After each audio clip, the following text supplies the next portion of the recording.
जी hello दोस्तों, मैं हूं कमर चीमा। उम्मीद है आप लोग ठीक होंगे। दोस्तों, जिस तरह कि आप देख रहे हैं, मेरे साथ मौजूद है प्रोफेसर डॉक्टर मुख्तर खान साहब। डॉक्टर साहब, सबसे पहले तो आपके बात का बहुत शुक्रिया sir. Thank you very much Qamar साहब, और आपके सुनने वालों को मेरा सलाम, नमस्ते। थैंक यू डॉक्टर साहब।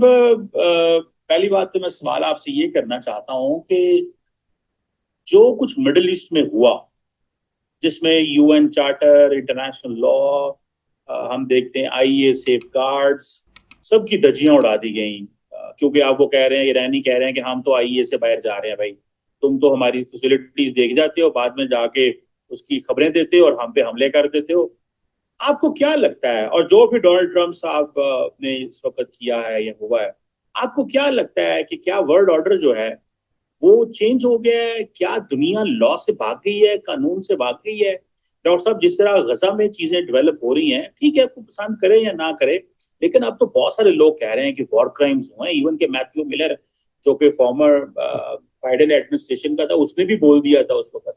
तो मैं थोड़ा ये समझना चाहता हूँ कि ये एक, क्या वर्ल्ड ऑर्डर चेंज हो चुका हुआ है? क्या इंटरनेशनल सिस्टम में अब वो रूल्स बेस्ड ऑर्डर सिर्फ ये अल्फाज ही हैं, या कि do you think they still exist? और फिर मैं एसईओ पे भी आना चाहता हूँ। ये जो अभी हो रही है, आप अक्सर कहते हैं कि ये एंटी वेस्ट ब्लॉक हैं, तो इसकी एफिकेसी के ऊपर भी बात करनी है कि ये भी खत्म हो चुके हैं क्या? इनकी क्या वैल्यू है? अमेरिका बहादुर दुनिया में अकेले ही है? जरा प्लीज, मैंने कहा आपसे। तो आपका जो सवाल है, मतलब ये जो सवाल के is international law a force in international relations, ये इज अ कांस्टेंट। मतलब ये हर आईआर क्लास में ये डिबेट उठ जाता है। तो अगर आप यूएन के कायम होने से पहले अगर आप देखें, तो it was basically a world जहां पे बैलेंस ऑफ पावर काम कर रहा था। Great Britain used to keep peace by trying to balance against the emerging challenger. अगर जर्मनी ज़रा स्ट्रांग हो गया तो वो फ्रांस और रशिया के साथ मिल जाता, रशिया स्ट्रांग हो गया तो रशिया के खिलाफ वो फ्रांस से मिल जाता। तो इस तरह से उसको कॉन्सर्ट ऑफ यूरोप की लॉजिक थी, जहाँ पे ब्रिटिश ट्राई टू कीप, इसको रियलिस्ट कहते हैं ऑफशोर बैलेंसिंग। तो they would prevent the emergence of a hegemon in any region. यानी बर्तानिया की हेजेमनी नहीं थी यूरोप पे, लेकिन वो किसी को हेजिमॉन बनने नहीं देता था, बट उससे बैलेंस ऑफ पावर रहता था। लेकिन दैट डजंट मीन कि अगर फ्रांस ने अटैक कर दिया जैसा कि नेपोलियन के ज़माने में, तो बर्तानिया ने फाइनली उसको हरा दिया था, right? So it was only when the interest hurt. ऐसा कोई इंटरनेशनल इदारा पहले नहीं था। तो अब उसके बाद वर्ल्ड वॉर टू के बाद जब अमेरिकन हेजेमनी शुरू हुई दुनिया में, तो America try to do it in a more legal way. Multilateral institutions कायम किए, world bank, IMF, UN, UN security council, world bank, world court, ICC, इतने सारे अब प्रोलिफरेट हो गए international court.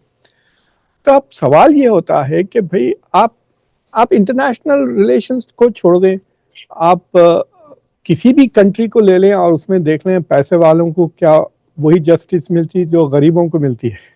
It is not the same thing, you know. बड़े बड़े cricketers कत्ल करके बच गए एक्सीडेंट्स करके, और छोटे छोटे लोग फंस जाते हैं छोटे छोटे क्राइम में। So even in well ordered society, जैसे आप अमेरिका को ले रहे हैं, जितना ज्यादा लीगल सिस्टम्स वगैरह होते हैं, उसके बावजूद अगर आपके पास अच्छा लॉयर है तो you have a chance of getting away then if you are person जो अच्छा लॉयर अफोर्ड नहीं कर सकता। तो यू कैन अंडरस्टैंड कि ऐसा कोई परफेक्ट सिस्टम नहीं है इन द डोमेस्टिक या अरीना में जहां पे आपको परफेक्ट जस्टिस मिल सकती है, वेदर यू आर रिच और पुअर, इन्फ्लुएंशियल और नॉट। इंटरनेशनल रिलेशन में ये जरा ज्यादा एम्फसाइज्ड है because there is no international government. क्योंकि कोई वर्ल्ड गवर्नमेंट नहीं है, ये चीजें नहीं हो सकती। तो जो इंटरनेशनल एग्जिस्टिंग नॉर्म्स और रूल्स हैं, they become more powerful when they are in alignment with the interest of the hegemon. तो मिसाल के तौर पे अगर हेजिमोन के इंटरेस्ट में भी है और इंटरनेशनल रूल भी है, तो वो रूल मजबूत हो जाता है क्योंकि the hegemon will enforce that rule. ठीक है। लेकिन अगर हेजिमोन के इंटरेस्ट में नहीं है, देखिए जो सबसे ज्यादा मॉकरी ऑफ इंटरनेशनल लॉ जो हुई है इस वक्त, ये दो न्यूक्लियर पावर ने एक पावर जिसके पास न्यूक्लियर वेपन्स नहीं है, न्यूक्लियर वेपन्स के बहाने उसको अटैक किया। और उन दो न्यूक्लियर पावर्स में एक का न्यूक्लियर पावर इज इलीगल, यानी इसराइल के जो न्यूक्लियर वेपन्स हैं वो इलीगल है। इसराइल के ऊपर कोई इंस्पेक्शन नहीं होता। इसराइल का जो न्यूक्लियर प्रोग्राम है that is not according to the law. जैसा अमेरिका का is accepted by international law, it is not Israel. लेकिन इसराइल पे कोई सैंक्शंस नहीं है। कौन लगाएगा? किसकी हिम्मत है सैंक्शंस लगाने की? मुस्लिम दुनिया क्यों नहीं लगाती सैंक्शंस इसराइल के न्यूक्लियर वेपन्स पर? Why don't Muslim countries, 50 vote है इनके यूएन में, क्यों नहीं ये डिमांड करते कि इसराइल के ऊपर इंस्पेक्शंस हो? न्यूक्लियर वेपन्स छोड़ दिए आप, उनके पास केमिकल और बायोलॉजिकल वेपन्स भी हैं। हाँ, जब फॉस्फरस का इस्तेमाल किया है कई बार उसने गाजा में, तो जब भी कोई, बिकॉज ये कहते हैं ना कि जिसकी लाठी उसकी भैंस वाली बात हो जाती है in these cases. So Iran ने थोड़े गलती कर दी बाय ज्वाइनिंग एनपीटी। आपको पता है India Pakistan were not part of NPT, तो उनके उतना प्रॉब्लम नहीं हुआ व्हेन दे वेंट न्यूक्लियर, जो ईरान के साथ हुआ। Iran try to play by the rules, it became member of NPT, इसलिए तो आईएईए इंस्पेक्शंस होते हैं, राइट? अब प्रॉब्लम ये है कि आईएईए से अगर निकल भी जाता है पूरी तरह से और एनपीटी से भी निकल जाता है ईरान, तो सैंक्शन से तो थोड़ी बचेगा यूएस के। और यूएस के सैंक्शंस जो हैं ईरान के ऊपर, दे आर इलीगल सैंक्शंस। इसके खिलाफ ब्रिक्स में, जो ब्रिक्स का वन ऑफ द मौकिफ जो ब्रिक्स का है, is to go against what they call as illegal unilateral sanctions. क्योंकि ये सैंक्शंस जो अमेरिका ने लगाए हैं ईरान के ऊपर, they are not coming through UN security council, वो डायरेक्ट यूएस लगा रहा है। तो यू शुड अंडरस्टैंड के that they are not sanctions, love sanctions. हम उसको लेकर उसको लेजिटिमेसी दे देते हैं। You should see that as economic warfare. तो ईरान पर मुसलसल इकोनॉमिक वॉरफेयर हो रहा है by western countries, because this is not legitimized. अब ये जो अटैक हुआ है ईरान के ऊपर, रशिया का आप बयान सुने, चाइना का भी बयान सुने, they have both called these attacks as illegal because there was no, मतलब अगर आप कह रहे हैं कि हम प्रीएम्प्टिव स्ट्राइक कर रहे हैं, तो एटलीस्ट स्ट्राइक के बाद तो आप हमको बताएं कि भाई कि इमिनेंट थ्रेट थी या नहीं थी, कि ईरान अभी हमला करने वाला है। इसलिए इट्स लाइक सेइंग कि वो वेस्ट में होता है ना, बंदूक खींच रहा है लोग, तो आप you are faster on the draw, आप उससे पहले खींच के उसको मार दिया, but you have to prove that the person was going for his gun, वरना इट्स मर्डर, राइट? तो ईरान के साथ जो हुआ है, it is a complete violation of international law, it is a mockery of international law. In fact मतलब अगर मैं कंसल्टेंट हूं तो मैं तो हर मुल्क को कहूंगा भाई जितना जल्दी हो सके आप उतने जल्दी न्यूक्लियर पावर बन जाए या बेगैरत हो जाए, ताकि तलवे चाटते रहें इसराइल और अमेरिका के, या अगर थोड़ी बहुत खुददारी दिखाना है तो then we should become a nuclear power, either of the two. बात तो सही है कि बात तो बिल्कुल सही की आपने डॉक्टर साहब, कि तलवे चाटें या फिर ये है कि खुददारी दिखाएं। हम तो शुक्र है बच गए, उन पुराने वक्तों में हमने बना लिया न्यूक्लियर वेपन, तब तो हम अभी हमें पता ही नहीं था। लेकिन पाकिस्तान की गवर्नमेंट जो है वो कंसिस्टेंट रही, despite the fact we had dictators और ट्रांजिशंस बड़ी तेजी से हो रही थी, लेकिन हमारे डिक्टेटर्स ने भी न्यूक्लियर पे कॉम्प्रोमाइज नहीं किया। तो कहना चाह रहे थे? नहीं, मैं इसलिए कह रहा हूँ कि आप लोग एनपीटी के मेंबर्स भी नहीं थे ना इंडिया के साथ, yes that yes was yes. One advantage. वरना फिर आपको जो पीसफुल, आपको पता है ये जो न्यूक्लियर प्रोग्राम है ईरान का, वो अमेरिका ने शुरू किया था 1960 में, जब ये शाह के ज़माने में। सो जब वो दोस्ती थी अमेरिका से तो आपको हर चीज़ मिल जाती थी, इसलिए मैंने एक बार एक सऊदी जनरल से पूछा था कि भाई तुम इतने दोस्त अमेरिका के, तुम्हारे पास न्यूक्लियर वेपन्स क्यों नहीं है? तो पहले तो वो डर गया, इधर उधर देखने लगा कि दूसरे लोग तो नहीं सुन रहे ये सवाल मेरा। I am talking of chief of army staff की बात कर रहा हूँ, सऊदी, बाजू बैठा हुआ था मेरा at a dinner in Washington. तो जब मैं उससे पूछा तो वो फिर बोला, तो तत्काल अरबी है, बोला थोड़ा बहुत समझ लेता हूँ तो फिर वो थोड़ा बहुत मुझे अरबी में बात करने लगा। एंड देन ही सेज उसने मुझे एक बहुत इंटरेस्टिंग एग्जांपल दिया। उसने कहा कि मैं एक बार अमेरिका आया था तो रेडियो शैक से मैंने वॉकी टॉकीज खरीदे थे अपने बच्चों के लिए। तो ये लोग डिजर्ट में जाने का शौक बहुत है ना, सऊदियों को, अरबों को, डिजर्ट में जाके वो टेंट डाल के रहते हैं थोड़े दिन। तो ही सेड मैं डिजर्ट में था वहां पर, और वो वॉकी टॉकीज ऐसा जबरदस्त काम कर रहे थे that I realized कि जो मैं रेडियो शैक से वॉकी टॉकीज लिया था, they were qualitative better than what is US was providing our army। तो हमारे आर्मी के पास जो मिलिट्री ग्रेड वॉकी टॉकीज थे वो उतने अच्छे नहीं थे। तो इसको आइडिया आया, इसने सोचा चलो प्रमोशन निकलता है इसमें से, उसने एक प्रपोजल लिखा कि हम रेडियो शैक से खरीद लेते हैं।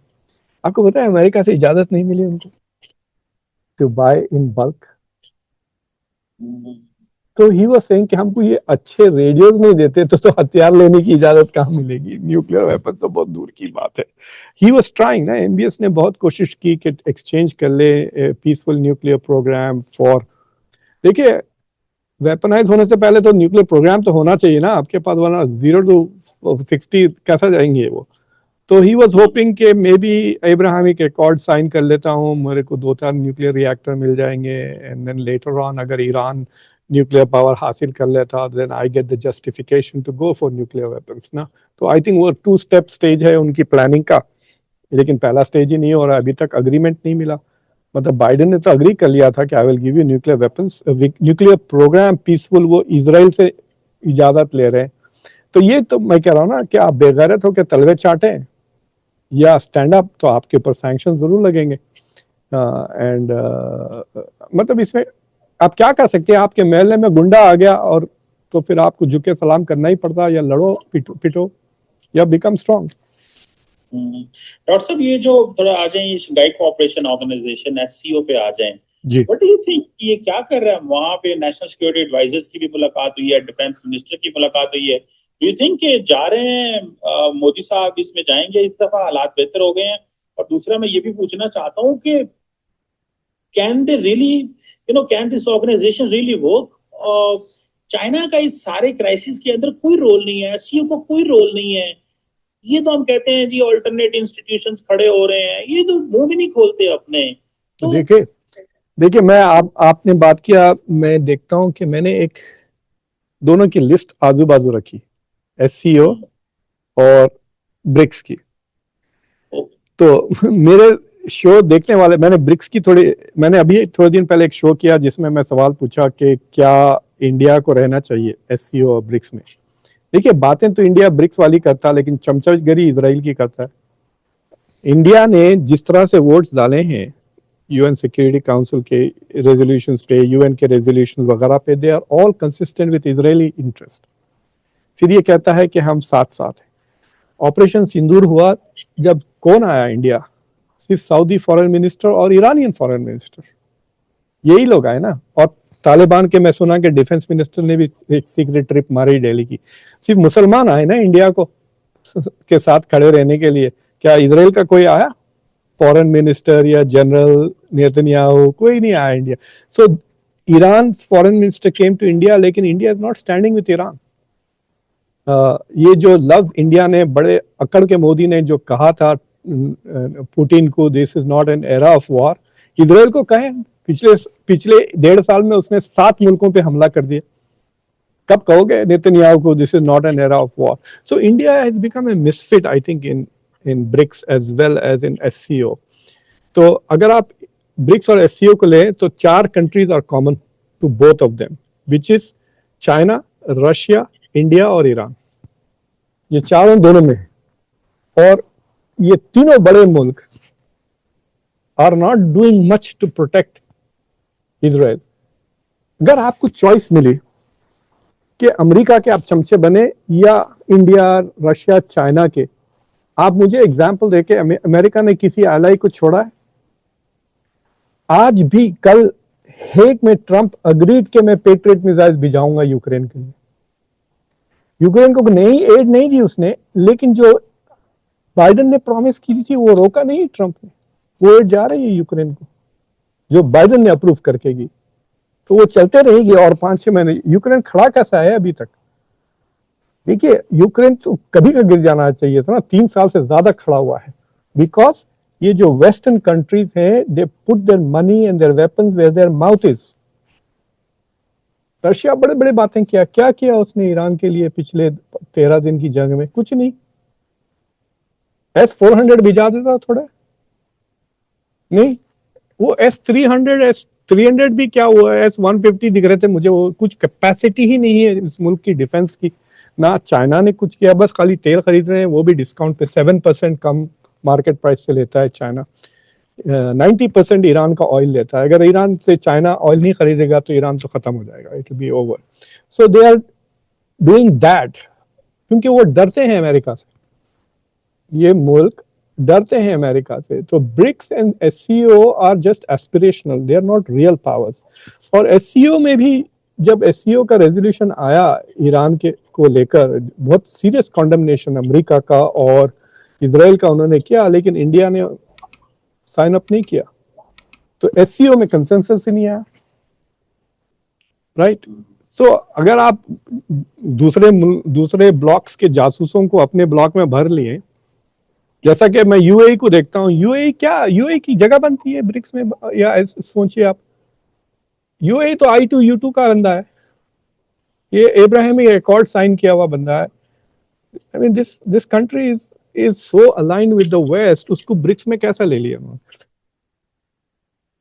अगर आप इकोनॉमिक अलायंस बनाना है तो कनाडा को ले लें, बर्तानिया को ले लें, और क्या चाहिए, मतलब like if it just an economic thing BRICS, तो अमेरिका को ले लें।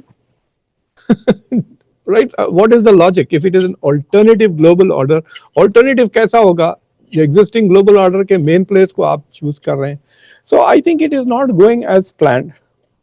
और आईडी उन्होंने जो बैंक बनाया ब्रिक्स का, जो डेवलपमेंट बैंक है, न्यू डेवलपमेंट बैंक कहते हैं, उसने अपनी पूरी लाइफ लाइन, कुछ 5-10 साल से चल रहा है, उसने पूरे 10 साल में जितने लोन्स दिए हैं उससे 35 गुना ज्यादा लोन वर्ल्ड बैंक ने सिर्फ 2024 में दिए, 35 गुना ज्यादा। तो सोचिए आप कितना फर्क है, lifetime loans by new development bank और 2020 35 गुना ज्यादा है।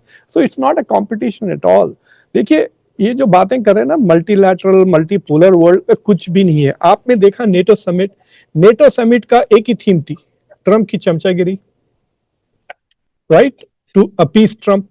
उसको ले आके रॉयल ट्रीटमेंट दिया इन्होंने, 20 शेफ्स 18 वेटर्स सर्व कर रहे हैं डिनर के लिए, तमाशे। उसको डैडी कह रहा है नेटो का चीफ डोनाल्ड ट्रम्प को। अब जूते तलवे चाटना बाकी था, यूक्रेन को साइड में कर दिया, जेलेंस्की को समिट में नहीं बुलाया। आप उसका फाइनल स्टेटमेंट देखिए, हर पिछले 3 फाइनल स्टेटमेंट्स नेटो ने किया जिसमें बार बार Ukraine will become member of NATO, इस बार वो सेंटेंस भी नहीं है।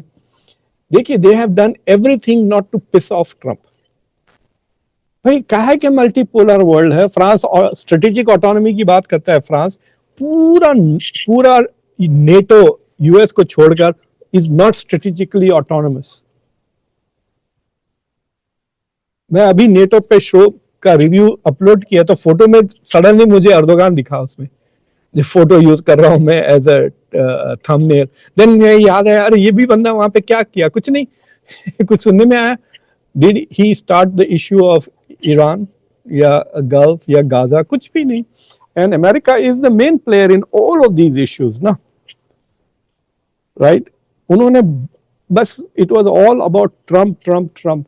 तो आई थिंक अभी भी you can say that we are living in a system which is completely dominated by the US, and जितना भी multilateral या international norm wise चीजें होती हैं, it is to the extent that the US allows it.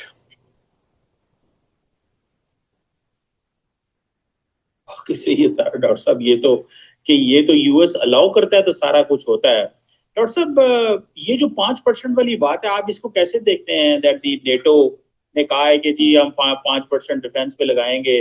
अब कुछ ममालिक हैं जो काफी बड़ी तादाद में, इसमें चार्ट देख रहा था कि जो नजदीक भी नहीं है, स्पेन को गालियां दे रहा था ट्रम्प। और आपको क्या लगता है ये 5% देखिए बाकी लगाएंगे?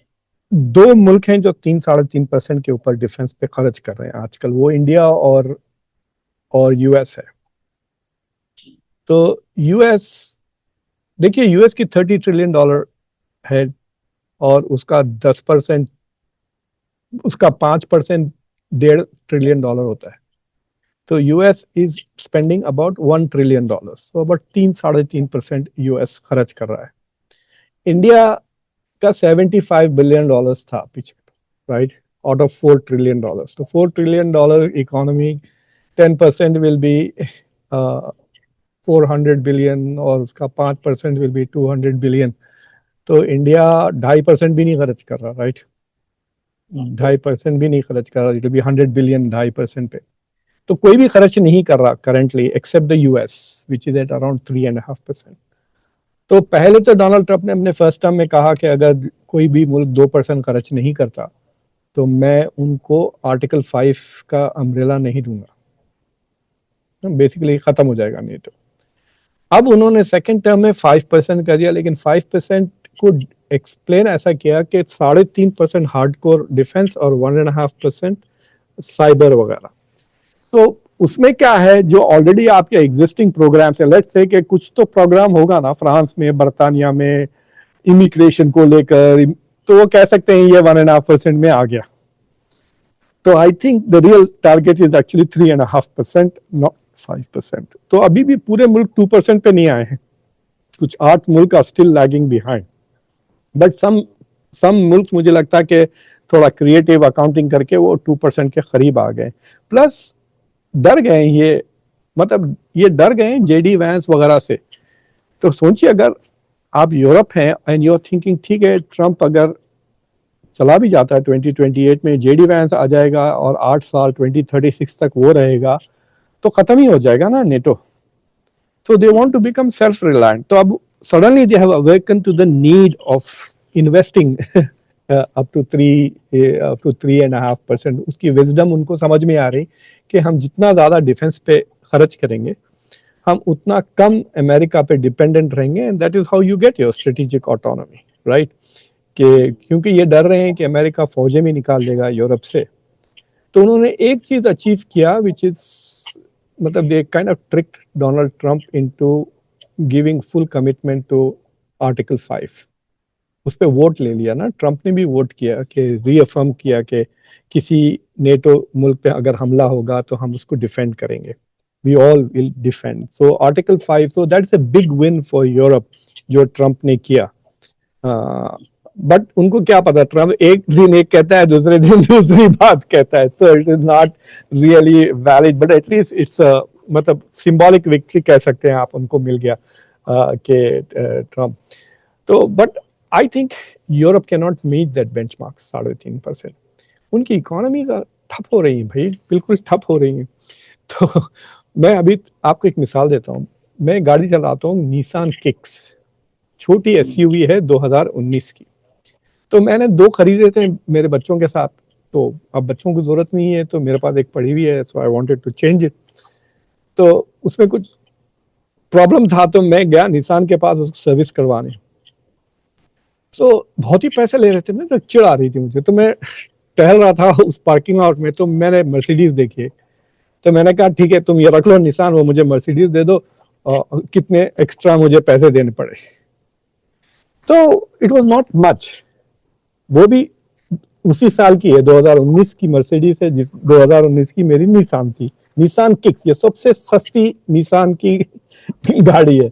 जब मैंने उसके स्पेक्स देखे, दिस इज मर्सिडीज अप मतलब लग्जरी मॉडल है प्रीमियम, उसमें ना तो उसमें ब्लाइंड स्पॉट था, ना तो लेन चेंज था, ना उसमें एप्पल कारप्ले था। मैं बोला ये सब फीचर्स नहीं है इसमें।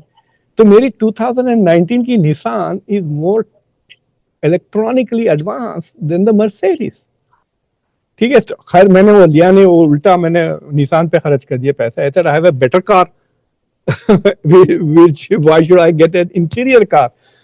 फिर आके मैं जरा क्यूरियस हो गया ना, तो थोड़ा जाके स्टडी किया, तो मैंने रियलाइज किया कि Germany is following behind on electronics, ये मैकेनिकल में आगे थे। तो सोफिस्टिकेटेड मर्सिडीज बना सकते, लेकिन उनकी जो ईवीज वगैरह में बहुत पीछे हो गए हैं, वोक्सवैगन भी बहुत पीछे हैं, वो भी चाइना में बन रहे हैं। So it is quite possible कि Germany will not be Germany in another 10 years. China वगैरह बहुत आगे निकल जाएंगे। अगर BYD को कंपेयर करें, यहाँ तो बंद है, तो मैं फिर उसके बाद BYD को जाके कहा कोई कंपैरिजन ही नहीं है। BYD को अगर इन्होंने अगर कस्टम्स निकाल दिए ना तो BYD will wipe out German economy. तो इनके पास इकोनॉमी कौन सी एक्साइटिंग इकोनॉमी है यूरोप में, आप मुझे बताएं। कोई भी नहीं। 1% से ग्रो हो रहे हैं। जर्मनी 0% से ग्रो हो रहा था पिछले क्वार्टर में। तो ये इकोनॉमी इनकी ग्रो नहीं हो रही। तो ये डिफेंस पे बजट अगर बढ़ाएंगे 1.5-2% ऑफ GDP, देन बजट का तो it will be a bigger share, right? समझे ना आप? GDP का 1% 1.5% बढ़ाना will be very high of the, so where is that money going to come from? They will have to cut programmes, और ये सारे के सारे वेलफेयर स्टेट्स हैं, they can not cut their programmes. Do you have a class in this?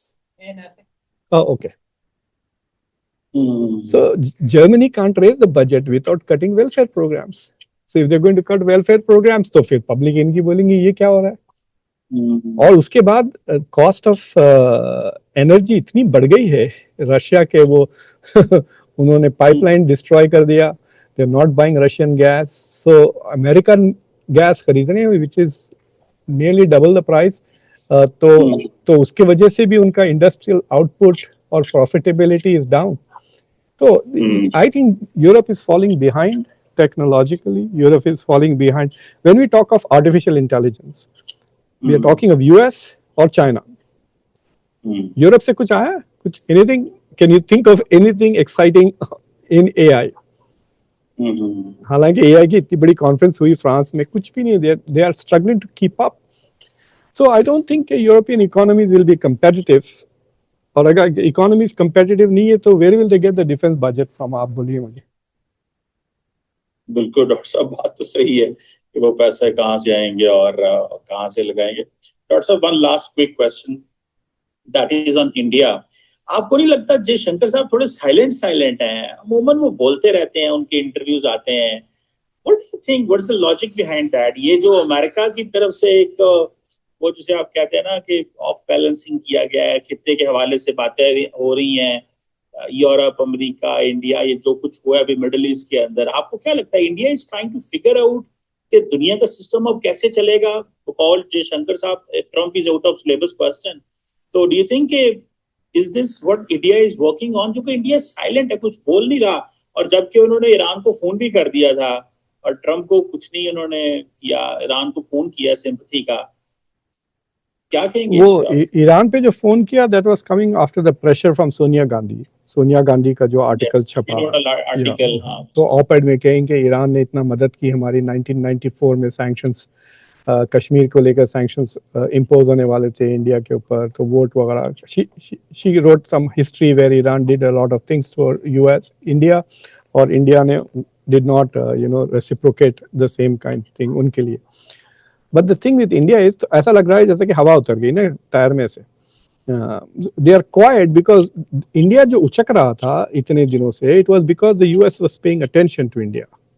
India US relations are the most consequential. Biden आ रहे हैं, मेरे ग्रैंड डॉटर को ऑटोग्राफ चाहिए नरेंद्र मोदी का, याद है आपको? फिर उसके बाद ऑस्ट्रेलिया के प्राइम मिनिस्टर ने कहा you are the big boss या कुछ कह दिया, तो इंडिया खुश हो जाती है। इंडिया इस तरह की चीज़ों पे बड़ा खुश हो जाती है कि जयशंकर को ये कुर्सी मिली, वो कुर्सी नहीं मिली, द रियल सब्सटेंटिव कुछ भी चीज़ें नहीं। तो I think they have suddenly awaken to a world where Trump doesn't think India is that important. He is not paying attention to India. आप देख लें, तो ही जब बात करता है तो तारीफें करता है, is my friend etcetera, India is very important, but he is not acting accordingly. अभी एक बिल इंट्रोड्यूस किया है इस बंदे ने, सेनेटर लिंडजी ग्राहम ने, जिसमें वो कह रहा है इंडिया और चाइना पे 500% टैरिफ लगा देगा अगर वो रशिया की तेल खरीदना नहीं रोकते। बट ट्रम्प इज, मतलब लाइक हाउ ऐसा कोई कंसिडरेशन ही नहीं आया। He is putting, this is a Republican senator putting this in the bill, और उसको डर नहीं है कि मैं इंडिया के खिलाफ जा रहा हूँ या इंडिया की लॉबी मेरे खिलाफ आएगी, ऐसा कुछ नहीं है। ये और बात है कि दैट बिल में not pass because Trump will oppose it for other reason, क्योंकि this is Congress interfering in foreign policy ना, तो Trump will not want to lose that. But I think India खामोश इसलिए बैठी हुई है कि they don't want to piss off Trump, और उनकी जो फ्री ट्रेड एग्रीमेंट जो नेगोशिएशंस चल रहे हैं, जब तक India is going to try and keep quiet. या उसके बदले Arnab Goswami has taken over the job. मैं अभी उनके एक शो पे गया था कल। मैंने आपका शो देखा, बड़ा मजा आया, you spoke really good। हाँ, तो उस शो में it was basically Trump bashing ना, पूरा का पूरा the show was Trump. So I think के अब मैं उसको भी देखा था, स्मिता प्रकाश वगैरह भी ये लोग मजाक उड़ाना शुरू कर दिए हैं डोनाल्ड ट्रम्प का। तो आई थिंक सिविल सोसाइटी से ऑपोजिशन आएगा ट्रम्प को, but the government is going to keep quiet. फिर यहाँ पे डेरेक ग्रोसमैन टाइप बंदे जो हैं यहाँ पर जो पॉलिसी लिखते हैं वो कहेंगे इंडिया इज अनहैप्पी, अनहैप्पी, और ये फुटनोट रहेंगे कि अर्नब गोस्वामी का शो देखें वगैरह। But otherwise, I think India is going to keep quiet till the economic trade agreement तब तक साइन नहीं होता, because the alternative is also not appealing to India, na, which is China. India, if India doesn't have good relations with the US, they are stuck between two people they don't like, so they have to like somebody.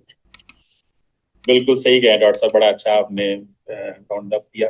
Thank you very much professor doctor Muqtedar Khan साहब। Thank you very much.